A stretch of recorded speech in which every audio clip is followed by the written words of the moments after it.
pris un instant, j'ai dit Seigneur, que veux-tu que je leur dise?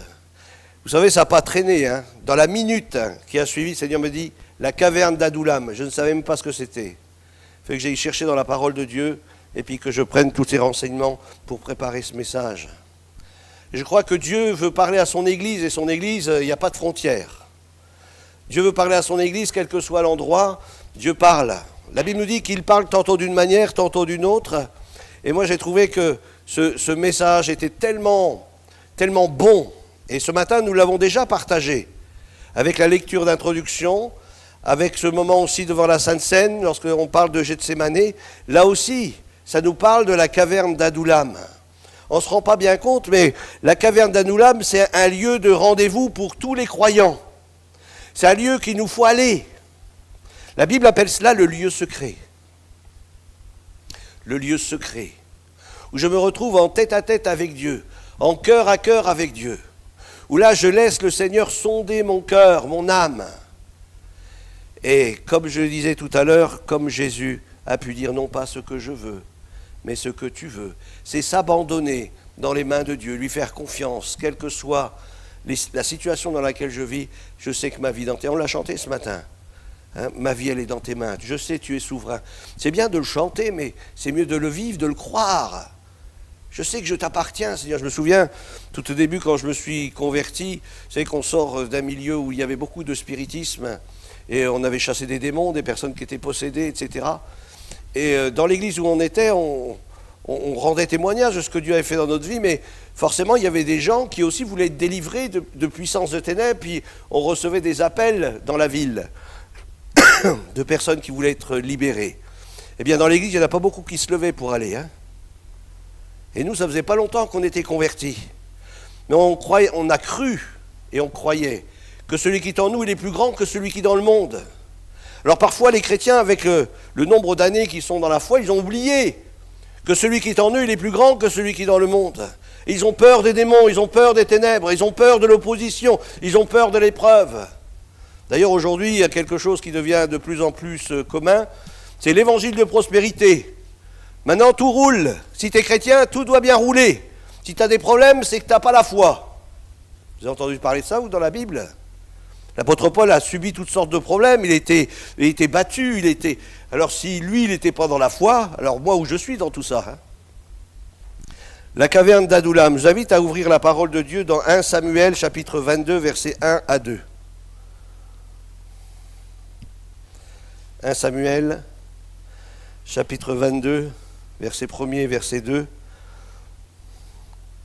En 2 versets, vous pouvez faire des messages et des messages, tellement il y a une richesse dans la parole de Dieu. Combien il y a une profondeur dans la parole, une profondeur extraordinaire. Et encore, nous on lit en français, imaginez si on connaîtrait l'hébreu, on pourrait en parler pendant des mois et des mois. 1 Samuel 22, versets 1 et 2. David partit de là, il se sauva dans la caverne d'Adoulam. Ses frères et toute la maison de son père la prirent et ils descendirent vers lui. Tous ceux qui se trouvaient dans la détresse, qui avaient des créanciers ou qui étaient mécontents, se rassemblèrent auprès de lui. Et il devint leur chef, ainsi se joignirent à lui environ 400 hommes. Le texte nous dit que David, il partit de là. Alors David, vous savez qui est le roi David, vous avez entendu un petit peu son histoire. David, c'est ce jeune berger qui était derrière les troupeaux. Et lorsque le prophète Samuel est venu, puis il a dit, je viens oindre le futur roi d'Israël. Et puis là, Isaïe était là, il a amené tous ses fils.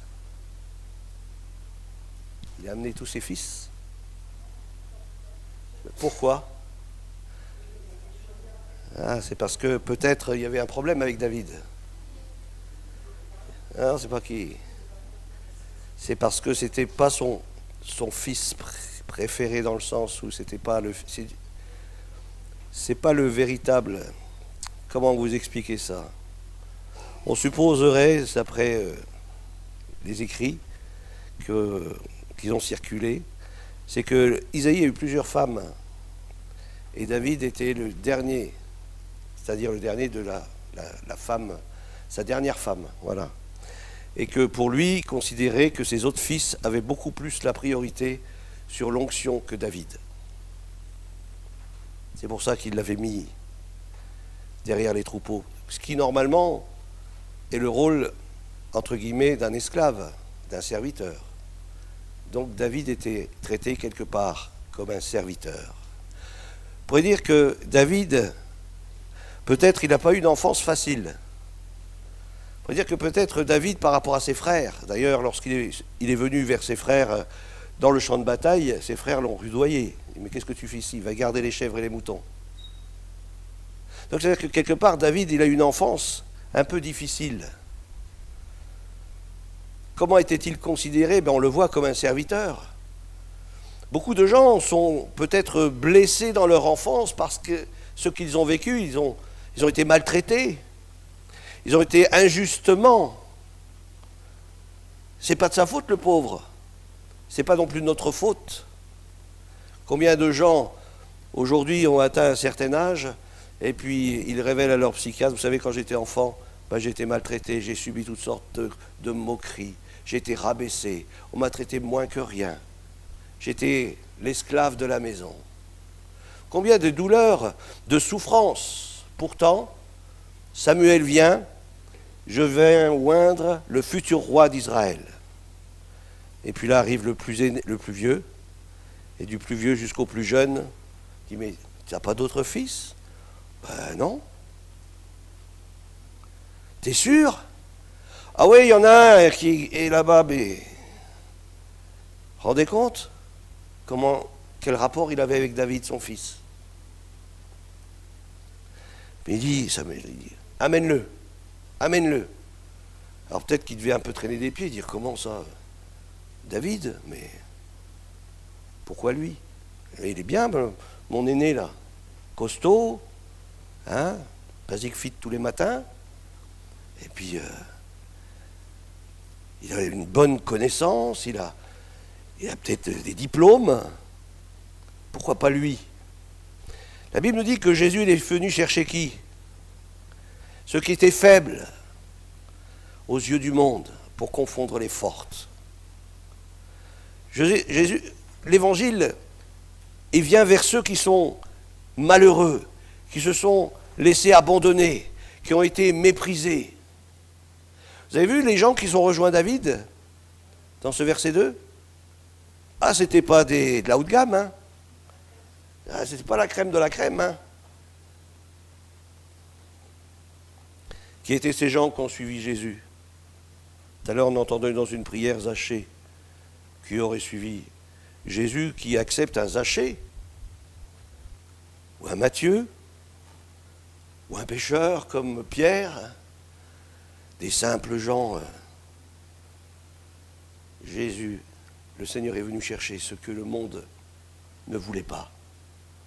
Il frappe au cœur de l'humanité. Et lorsqu'on a vécu ce genre de rejet, bien sache qu'il y en a un qui t'accueille. Le roi des cieux, le roi éternel, lui t'accueille. Il veut prendre soin de toi. Il veut te rendre ce que le diable t'a volé. Une dignité, une nouvelle vie, une vie nouvelle en lui. Te donner la paix, la joie dont tu as besoin. David partit de là. Alors David, il vient, et puis Samuel le oint. Waouh! Qu'est-ce qu'il devait penser David? Et le vieux, là, il a perdu un peu la tête, le vieux Samuel. Qu'est-ce qui vient moins de moi? Qu'est-ce que je suis? J'ai beaucoup aimé, là, on a parlé ces derniers temps avec Jean-Philippe de Quartier Libre. Je ne sais pas, vous connaissez Quartier Libre? Ils le font à Mulhouse, il y en a aussi, je crois, à Bétoncourt, je crois qu'il y a un espace qui font Quartier Libre. Quartier Libre, c'est qu'on annonce l'évangile aux enfants des quartiers. Alors il y a les fabricants de joie, enfin il y a plusieurs noms qui sont donnés. Et donc ils vont dans les quartiers puis ils évangélisent. Le but, c'est d'amener les âmes à Christ. C'est le but de l'Église, d'amener les âmes à Christ, et en particulier aussi les enfants qui ont besoin de la grâce de Dieu. Et puis j'ai essayé de me renseigner, j'ai regardé des vidéos sur Internet, qu'est-ce que c'était Quartier Libre. Et puis ça m'a vraiment touché, parce que j'avais entendu une prédication d'un certain Bill Wilson, qui est la plus grande école du dimanche au monde, 68 000 enfants. Et cet homme, comme il a un cœur pour les enfants, lui-même, étant un enfant de la rue, qui était rejeté à Brooklyn, dans ces quartiers chauds des États-Unis, eh bien lui-même a eu à cœur de venir en aide aux enfants.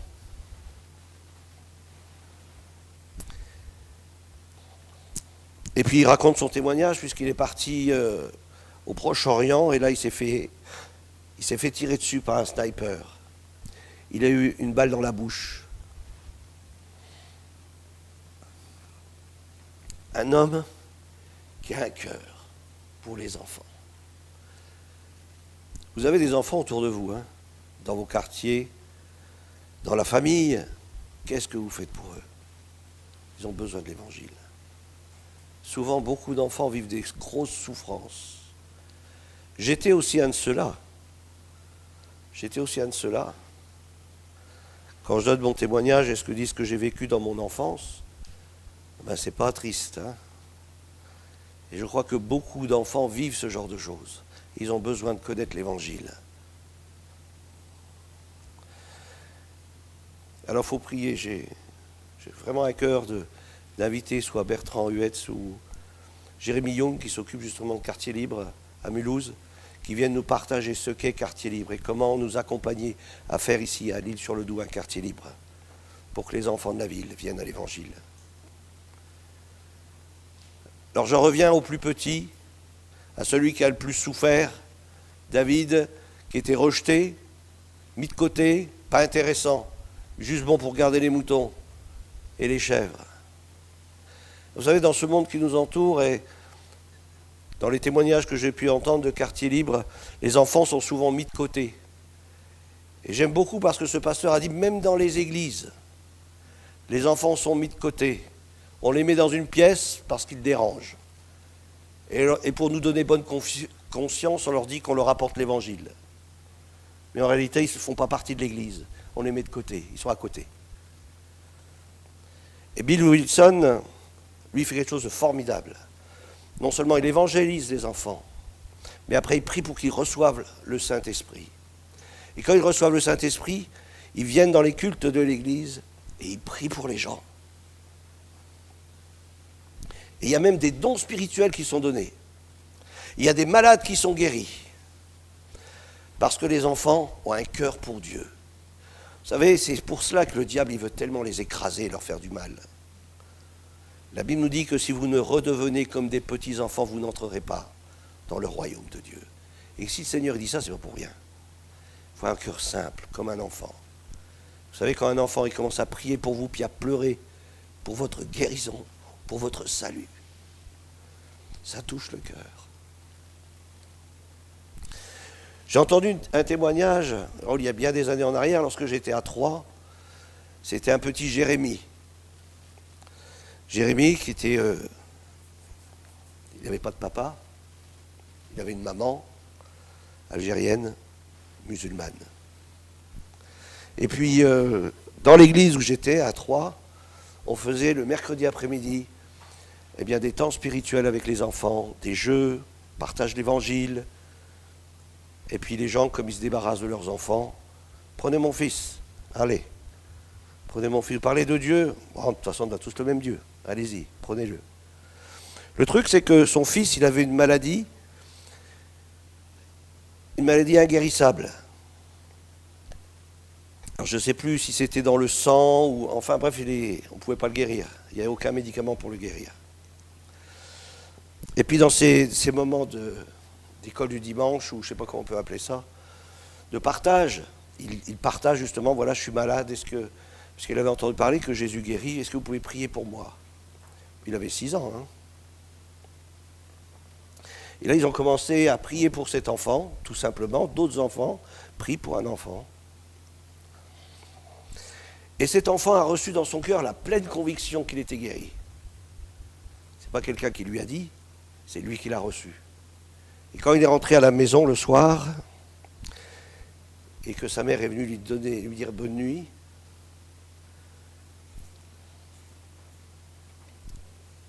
ils ont commencé, lui il a commencé à prier. Et puis il a dit,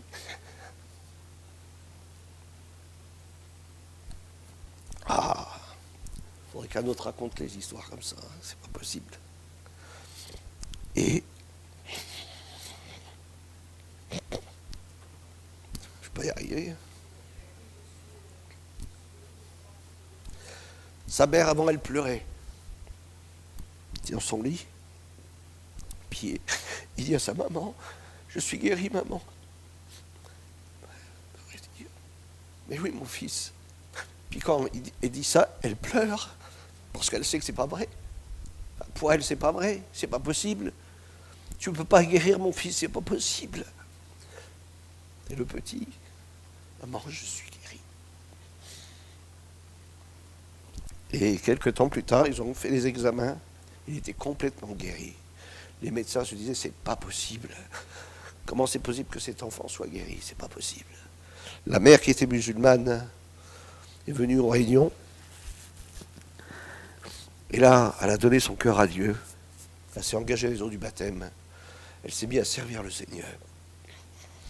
Et témoigner parmi les musulmans que Jésus-Christ est réellement le Fils de Dieu. Un enfant. Un enfant. Ne méprisons pas ces petits. Ils ont besoin de la grâce du Seigneur. Et là, c'était une expérience formidable pour cette femme, pour sa famille et surtout pour cet enfant qui a vécu un miracle de Dieu. Alors les plus petits, prenons soin des petits. Vous savez, dans les moments de réveil, on en entend parler, puis, je ne sais pas, peut-être que Bernard il pourrait aussi nous en parler. Quand il y a eu le réveil dans le sud de la France, parmi les... Alors il y a les Vaudois, pas les Vaudois, il y avait des enfants, même qui étaient dans les berceaux, qui prophétisaient. Ne méprisons pas les enfants. Et vous savez qu'ils ont été avertis plusieurs fois. Lorsque les gens du roi venaient pour arrêter les chrétiens, plusieurs fois ils ont été prévenus par des enfants qui ont été eux-mêmes prévenus par le Saint-Esprit. Et là nous voyons David qui vient, qui reçoit l'onction de Dieu. L'onction du prophète Samuel, avec cette parole, tu seras le prochain roi d'Israël. Je te oins pour le roi d'Israël, parce que de toute façon Saül n'était plus, même s'il l'était officiellement, il ne l'était plus aux yeux de Dieu. C'est difficile à comprendre ça, hein? Et pourtant c'était vrai. Il ne l'était plus. Il a dit, Dieu déchire aujourd'hui ta royauté. Mais il était toujours roi. Et puis quand il a oint David, Seigneur, te oint pour roi sur Israël. Mais l'autre était toujours là. Hein? Et David a grandi avec dans son cœur cette onction qui était sur lui. Et puis arrive Goliath, et puis qui commence à parler aux soldats du peuple d'Israël, et puis à se moquer de Dieu. Enfin, vous connaissez l'histoire. Et puis David, il vient pour amener les casse-croûtes à ses frères. Puis ses frères le répriment, disent, ouais, mais qu'est-ce que tu viens faire ici? Rentre à la maison, etc., va garder les chèvres, etc. Et puis d'un seul coup, il y a quelque chose qui se passe. On propose à celui qui vaincra Goliath la fille de Saül en mariage. Alors oui, je ne sais pas quel âge il avait. David était tout jeune, il devait peut-être avoir 17 ans. Et puis David, non seulement il relève le défi, mais parce que lui, il croit que cet homme qui est un incirconcis, un païen, quelqu'un qui maudit Dieu, etc., le peuple de Dieu, lui, il croit tout simplement que, eh bien, il va vaincre cet homme-là. Il va voir Saül, et puis il dit, voilà, Saül, moi, je suis prêt à aller. Et puis lui, il le regarde, il dit, mais tu vois, comment t'es grand, t'es comme 3 pommes, là, qu'est-ce que tu veux faire, ce géant, là, Goliath? Et puis il lui dit, t'occupe pas, moi, j'ai l'habitude avec le lion, avec l'ours, moi, j'ai pas peur. Formidable, les enfants, hein. Ils ont peur de rien, hein. Ils ont peur de rien. Et puis, Saül dit, bah, attends, je vais t'aider. Les grands, ils sont sympas, hein. Je vais t'aider, tiens, mets mon armure. Alors, David, il commence à mettre l'armure. Et puis, une fois que David, il a mis l'armure, il se rend bien compte qu'il ne peut pas marcher, il ne peut pas avancer. L'armure est trop lourde pour lui, le pauvre. Hein? Et souvent, nous, les adultes, on met des armures sur le dos de nos enfants. Il faut que tu sois comme ça, il faut que tu sois comme ça, comme ça. Et ça les empêche d'avoir cette liberté devant Dieu. Cette liberté de s'approcher de Dieu. Cette vivacité, d'être plein de vie. Et David avait besoin de cette liberté-là. Il n'y a pas besoin d'un carcan religieux. Des fois, on enferme les enfants. Il ne faut pas les enfermer. Et David il a dit, laisse tomber ton armure, j'y vais avec les armes que j'utilise d'habitude, parce que David, c'était quelqu'un qui avait l'habitude de prier dans le secret. Lorsqu'il se trouvait derrière les troupeaux, il avait l'habitude de se tenir dans la présence de Dieu. Et lorsqu'il voyait l'ours ou le lion s'approcher, eh bien, il savait que celui qui était en lui, celui qui était avec lui était plus grand que celui qui était dans le monde. Et avec sa fronde, eh bien, il savait que la pierre qu'il mettait dedans, elle allait atteindre son but. Formidable, cette assurance de David. Et là, on voit David eh bien, qui commence à courir vers le géant. J'ai dit qu'il a pris plusieurs pierres dans le torrent. Hein. Il a pris plusieurs pierres, mais il en a suffi d'une seule pour toucher Goliath. Comme dirait quelqu'un, vous ne pouvez pas le manquer, c'était tellement grand. Je ne pouvais pas le manquer. Alléluia. Et on voit David eh bien, qui terrasse Goliath devant toute l'armée, devant ses frères. Imaginez les frères. Quelle humiliation pour eux. Eux, ils n'ont pas osé aller. Hein. Ils avaient trop les chocottes. La foi simple d'un enfant. La foi simple d'un enfant. Je crois que c'est important de regarder nos enfants qui sont au Seigneur, comment ils prient simplement, comment ils agissent simplement. Parfois, ce sont des modèles pour nous. Ça pourrait être, ou ça devrait être peut-être. Hein. Mais on voit donc que David, il coupe la tête du géant. On va arrêter bientôt. Hein. Bon appétit. Et puis il coupe la tête du géant, de Goliath. Alors je ne sais pas comment il a pu faire déjà. L'épée, elle est... Oh bon, bien sûr, d'abord la pierre. La pierre, l'homme dans le front, elle rentre dans le front de Goliath. Et Goliath, il tombe à genoux. Et lui, il court. Ah, il prend l'épée de Goliath. Parce qu'il n'avait pas d'épée. Si, il avait juste son bâton. Et il va vers Goliath, et puis avec l'épée de Goliath, il lui coupe la tête. Il lui coupe la tête. Puis après, il garde l'épée de Goliath. Dans ce texte, on a lu David partit de là. Vous savez, lorsque David il s'est senti oppressé par Saül, lorsqu'il a vu que Saül ne l'acceptait plus à la cour, puisqu'il avait voulu le tuer, alors ça a dû être difficile pour David de vivre ces choses. Parce que pour lui, il avait les grandes entrées dans le palais. Vous vous souvenez ? Saül a tué ses 1000, David a tué ses... Les portes grandes ouvertes du palais de David. Il n'avait pas besoin de faire des votations pour être roi. Parce que c'est sûr qu'ils l'auraient tous désigné pour être roi. Mais malgré cela, il a dû fuir. Il a été chez un sacrificateur, Abiathar. Et puis là, il a mangé les pains de proposition qui étaient préparés. Vous souvenez ce texte, hein ? Jésus en parle lui-même plus tard. Comme quoi, même les petites choses comme ça qui sont marquées dans la Bible, c'est tellement important. Même Jésus les reprend plus tard. Et il en parle. Souvenez-vous, ce qu'a fait David. Et comment ne pas nous rappeler ce que représentent ces pains ? Ça nous parle du pain de vie qui est descendu du ciel.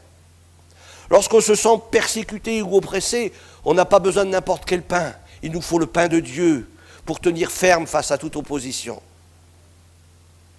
Et puis qu'est-ce qu'il a fait ensuite ? Il a pris l'épée de Goliath, qui était chez le sacrificateur. Il dit, est-ce que tu aurais des armes ? Non, on n'a pas d'armes. Mais si tu veux, il y a encore l'épée de Goliath qui est ici, là. Donne-moi-la. Et puis là, David, il va dans la caverne d'Adoulam, et il repense à tout ça. J'ai reçu l'onction. Seigneur, tu m'as béni, j'ai fait des campagnes, et j'ai détruit nombreux de Philistins, nombreux d'ennemis du pays d'Israël. Pourtant, Saül veut me tuer. Et puis là, il a l'épée de Goliath à côté. Seigneur, tu es avec moi. J'aime beaucoup ce chant qui nous dit « Compte les bienfaits de Dieu ». Et lorsque nous nous trouvons dans des temps de difficiles, des temps d'oppression, des temps de combat et de lutte, souvenons-nous, compte les bienfaits de Dieu. Et tu verras en adorant combien le nombre en est grand. Et lui, il avait avec lui l'épée de Goliath. Seigneur, c'est toi qui m'as donné la victoire. Et si tu m'as donné la victoire une fois, eh bien tu me la donneras encore. Parce que je suis le oint de l'Éternel. Tu m'as donné l'onction. Mon frère, ma sœur, tu as reçu une onction de la part de Dieu. Tu as des promesses de Dieu que tu as expérimentées, ils sont dans ta main. Comme David avait dans sa main l'épée de Goliath, toi aussi tu as reçu dans ta main des promesses de Dieu. Tu sais que c'est vrai. Tu sais qu'il a accompli, il a fait ces choses. Alors ne te laisse pas décourager. Entre dans sa présence. Commence à louer ton Dieu dans la présence, dans le lieu secret. Et dis, Seigneur, je me souviens de toutes tes promesses. Même si mes persécuteurs viendraient par milliers, je sais que tu viendras avec moi. Je sais que tu les combattras pour moi. Et je sais qu'encore j'aurai la victoire. Parce que celui qui est en moi est plus grand que celui qui est dans le monde. De qui aurais-je peur? De qui aurais-je crainte? Si Dieu est pour nous, qui sera contre nous? Et David entrait dans cette caverne d'Adullam avec cet état d'esprit-là. Un lieu de refuge à l'abri des ailes du Seigneur, mais aussi se souvenant des œuvres de Dieu. Il nous a dit que ses frères et toute la maison de son père l'apprirent et ils descendirent vers lui. On se rend compte qu'au travers de ces quelques versets, on voit que les frères de David, le père de David, ne considèrent plus David comme il était derrière les chèvres et derrière les moutons. Maintenant, ils reconnaissent en lui le roi d'Israël. Ils reconnaissent en lui sa véritable identité. Et c'est pour ça qu'ils le rejoignent. Ils le rejoignent. Les siens, ses proches. David, on va être avec toi. Parce qu'on sait qui tu es. On sait que tu as reçu l'onction. On sait que tu appartiens à Dieu. Et on sait que Dieu est avec toi. On sait que Dieu est avec toi. Quel témoignage David a dû avoir près de ses frères et près de son père. Pour que dans ce moment difficile-là, vous savez, souvent, c'est dans les moments difficiles qu'on est abandonné. Hein. Mais là, non, dans ce moment difficile-là, ses frères et son père viennent le rejoindre. Dire, David, on est avec toi. On est avec toi. On te fait confiance. Parce qu'on sait que celui que tu invoques, il est avec toi. Alléluia. Mon frère, ma sœur, que tu puisses être quelqu'un qui soit un modèle pour les autres frères et sœurs en Christ. Et lorsqu'il y a des besoins ou lorsqu'il y a un combat, combien c'est important qu'il y ait l'Église, qu'il y ait la communion fraternelle. Tu es mon frère en Christ, tu es ma sœur en Christ, et ensemble nous allons avoir la victoire. Parce que je sais que celui qui est en nous, il est plus grand que celui qui est dans le monde. Et combien nous avons besoin ensemble de se réfugier aussi dans la présence de Dieu. Il y a des temps où je me réfugie seul avec lui. Il y a des temps où je me réfugie aussi avec mes frères et sœurs. Et là, je cherche la face de Dieu. Et là, je loue son nom, je proclame sa grandeur. Il y avait Jean-Philippe qui me parlait hier là, de l'église persécutée. Et c'est vrai que l'église persécutée, eh bien, ils ont aussi leur caverne d'Adullam. Ils vont dans les endroits où ils se mettent à l'écart, où ensemble, ils peuvent invoquer le nom du Dieu vivant. Et ensemble, ils se souviennent de toutes les promesses de Dieu, de tout ce que Dieu a fait aussi pour eux. Combien il les a libérés, ce qu'il a fait pour moi, il peut aussi le faire pour ceux qui sont dehors. Alors Seigneur, je veux te louer. Vous savez combien la louange est importante dans la vie chrétienne. Hein, souvent on a l'habitude, et on aurait pu croire que David, dans ce moment difficile-là, il allait pleurer toutes les larmes de son corps. Je suis abandonné, pourtant je suis le fils de Dieu. J'ai reçu l'onction, je suis, peut-être le chrétien dirait oui, je suis un fils de Dieu. Hein, j'ai reçu Christ dans ma vie, je suis baptisé du Saint-Esprit, puis il m'arrive tout ça, et puis ceci, et puis cela. Mais non, c'est pas du tout le cas. David, il rentre dans la caverne avec les promesses de Dieu dans la main, et avec l'assurance que celui qui est en lui est plus grand. Avec l'assurance que bien dans ce lieu secret-là, il va rencontrer Dieu. Ayons l'habitude de rencontrer Dieu dans le lieu secret. Vous avez déjà vu le film War Room? Regardez, War Room, le lieu secret, le lieu de la présence de Dieu, le lieu où il y a le combat spirituel, le lieu où je marche sur la tête de l'ennemi. C'est pas lui qui marche sur ma tête, mais c'est moi qui marche sur sa tête. Et nous avons besoin d'entrer dans des temps comme ça, où Dieu a fait de nous la tête et non la queue. On va prier, et puis on verra la suite prochainement. Notre Dieu, notre Père, nous voulons te bénir parce que tu es celui qui nous conduit dans la victoire. Tu es le chef de l'armée de l'Éternel. Seigneur, merci parce que tu nous équipes pour le combat. Non pas des équipements charnels, des équipements religieux, mais tu nous équipes de de ton esprit, Seigneur. Tu nous revêts de ton esprit et tu nous invites à nous revêtir de toutes les armes de Dieu afin de tenir ferme face aux ruses du diable, face à toute opposition. Seigneur, merci parce que ta parole, c'est vrai, elle nous éclaire, elle nous parle. Et combien, Seigneur, l'histoire de David nous parle, Seigneur. Et nous avons tellement besoin d'être comme David, des bien-aimés de l'Éternel. Seigneur, merci parce que tu as fait de chacun d'entre nous des bien-aimés de Dieu. Et nous avons réalisé ton amour.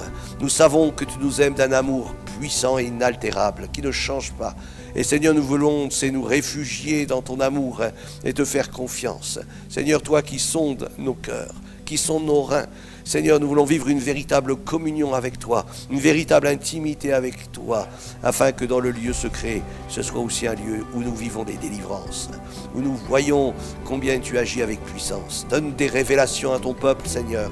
Donne-nous des révélations. Ta parole nous dit que faute de révélations, ton peuple périt ou ton peuple est sans frein.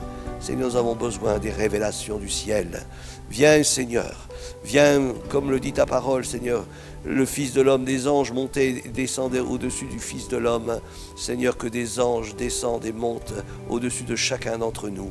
Que nous puissions voir ta gloire et un ciel ouvert au-dessus de nos têtes, au nom de Jésus-Christ. Amen. Amen. Alléluia. Un bon dimanche à chacun.